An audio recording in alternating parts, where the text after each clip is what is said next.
Hello, my name is Dawn Summers with New Dawn Yoga Therapy. I want to talk with you about integrity in your yoga practice, in particular integrity in your asana practice, your postures.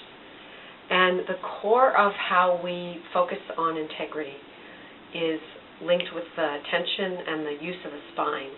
We want to use the entire spine in a unified way to create integrity. It's like flossing your teeth. You don't just floss one side, you don't just floss the bottom, you floss between every tooth. So you want to activate your entire spinal column in a systematic, skillful, and aware way. And of course this relates to our spinal curves.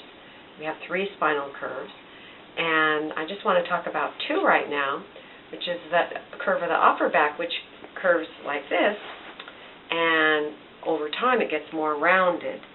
So when we're bending forward in the yoga posture, it's very easy to collapse the chest instead of keeping that nice open chest and stretching in the lower back. And likewise, when we're bending backwards in a yoga practice, it's very easy to just use the lower back. I'm going to turn in profile now, because when you bend backwards, this curve of the spine, it's very easy, instead of trying to open the chest in a backward bend and strengthen the muscles in the upper back, when done without awareness, many people just kind of arch into their lower back more. My teacher calls this release valve, that you're just moving from your release valve instead of doing the work of integrating and using the whole spine. Just as an example, today when I was teaching, there was a young woman, and I saw how she moved. I talked to her afterwards. Turns out she's a surfer. And when I observed her in class, when she was doing a backward bend like the cobra pose, where you're prone and you're lifting your chest, she was coming up pretty high, but she was activating her lower back to lift her chest up. And she wasn't using her upper back muscles very much. And when I talked to her afterwards about her surfing, of course she's worried about her shoulders from paddling, and her lower back is tight. And so she needs to learn to protect her joints and open her chest more, use her upper back more, instead of just grinding in her shoulder joints and overusing her low back. So she could learn a lot and protect her shoulders if she were trained to work from more spinal integrity. So in short, it's not necessarily better to go higher or deeper in a pose or further in a pose. We want to do what's right for our body and our spinal curves.